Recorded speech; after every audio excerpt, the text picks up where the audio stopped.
आज आम बनैबा तो कोबी तरकारी। कोबी को फास्ट भल भाव धोईकी ताको तेलर फ्राए कर नौचंती।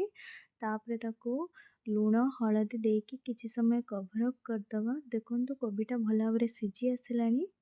तापरे ताको आमे गोटे बाउल को आमे ट्रांसफर करि आनिबा। तो जो बड़का तेल थिला सेतिरे आमे पियाज पियाज भल भाव भाजी आसिलानी। तापरे आलू आलू देकी आमे तापरे लूण हलदी पकेकी किछि समय आमे कवर अप करदबा। देखंतु आलू जेतेले दर सिझा हेई आस्तिबो तापरे ताको आमे अदा रसुण टमाटो सुखिला लंका पेस्ट एकाथरे करनेइछि।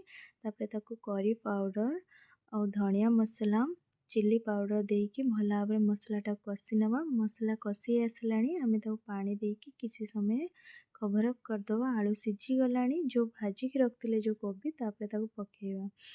किछि समय आमे ताको कवर अप करदबा। देखंतु हेई गलानी कोबी तरकारी। तापरे लास्ट को धनिया पत्र गरम मसला देकी काढ़ी आनिबा। देखंतु हेई गलानी बहुत ही बड़ा इजी रेसिपी। आपण माने एको थरे ट्राए करंतु।